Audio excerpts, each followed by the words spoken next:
And it helped me to start to see that, oh, maybe the relationship, maybe the connection with this person trumps that everything looks a particular way, right? Maybe what's more important to my friend is that I'm here rather than I'm impressed by her home.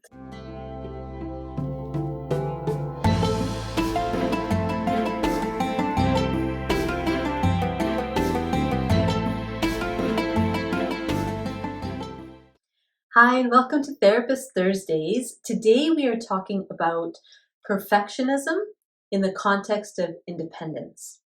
Okay, perfectionism and independence, what's the relationship? And in order to do kind of a juicy piece on this, I wanted to remind you about Chuck Spezzano's relationship triangle. So there's a video earlier in this series that you can watch that kind of does a whole synopsis of the triangle.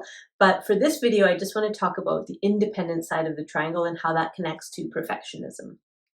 So in this triangle, and I won't get into it, you'll have to go and check out more later, but the second phase of relationship and the second phase of human development is independence. So that's when we're no longer kind of at the mercy of other people. We're now taking responsibility and ownership for our life. The first phase of independence is control, okay? And it's almost like there's a stage in our life that we get to where we decide to take control of our life. For those of us on a personal development journey, there's a point where you say, you know what, maybe it's not everybody else's fault. Maybe I'm not going to worry about how other people are, like, it's about me and I need to make some changes. Perfectionism happens when we get stuck in that segment of the triangle. Okay, so what's happening suddenly is I've decided, so right before control comes judgment, right? And so we're in judgment and we're saying, okay, there's a right way and a wrong way to do things. And then we flip over into control. And guess what? My way is the right way to do things, and nobody else can do it as well as I can do it. And we all go through this developmentally. It happens at around age 12-ish or so, 12 to 14, 15. We think we're we get control, we get a little bit of agency, we get a little bit of responsibility. We might be going through changes in our bodies, and so we feel like adults suddenly, and this thing about I've got some control.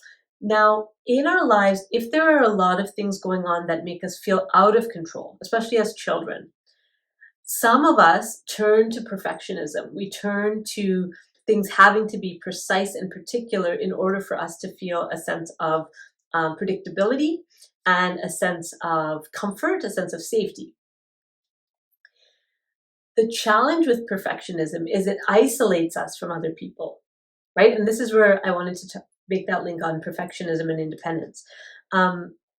Especially in individualistic cultures, perfectionism can be praised, can be seen as like, oh, this is a good thing. You're a high achiever. You like things to be a particular way. And that's fine if you're on a solo journey and you don't have to interact with other humans. But as soon as you're in an intimate relationship, any sort of family relationships, even just living in a neighborhood and wanting to be connected to your neighbors, the perfectionism will be challenged, right? Your way of doing things, if you're the perfectionist, will be challenged because there's a lot of people on this planet and a lot of people are doing things in a lot of different ways. There was some research that I was reading when I was taking some courses with the Gottman Institute around, I can't remember the exact number. I think it was something like 237. Maybe it was Sue Johnson that was talking about this, 237 different ways to wash the dishes. There was a study on that. So yeah, your way is not the right way necessarily. But a perfectionist gets a bit of relief thinking that if things can just be a certain way, I'll be okay. I'll be okay. It doesn't leave a lot of room for relational interaction, right? Because it's about me.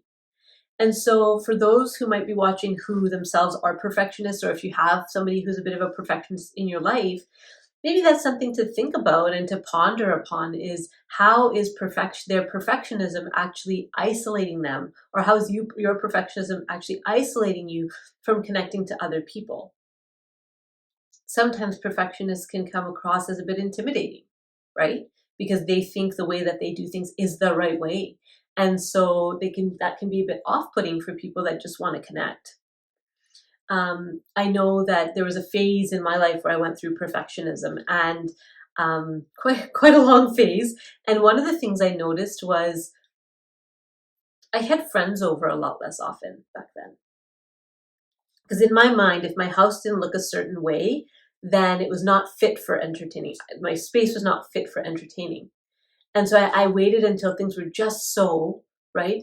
And then everybody had to, like, my children had to behave and my husband had to behave, and, there could be nothing could go wrong. And that would feel like, then I could invite people over and have company. But if all the conditions weren't exact, it would bring me so much like anxiety to have anybody in my house. As a recovered perfectionist, I don't feel that way anymore. And part of it was one of my good friends, who's just a messy person, like just a messy person, wants to be organized, but can't really get it together to be organized for a variety of reasons, runs a full household, and would invite me over all the time, despite the mess, right? And it helped me to start to see that, oh, maybe the relationship, maybe the connection with this person trumps that everything looks a particular way, right? Maybe what's more important to my friend is that I'm here rather than I'm impressed by her home.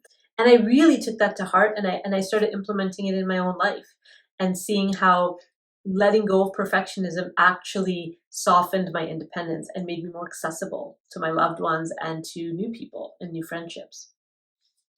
So those are my thoughts about the relationship between perfectionism and independence. And like I said, for a deeper dive into the relationship triangle, there's other resources on this channel. So there's a piece on the triangle in relationships. There's the love talks videos, as well as the Love Under Lockdown training. So there's lots of different places you can go to find that information here. You can also check out our website, dragonflywellness.ca, and I hope to see you in our next video. Like the video if you liked it, and leave your comments below. Take care.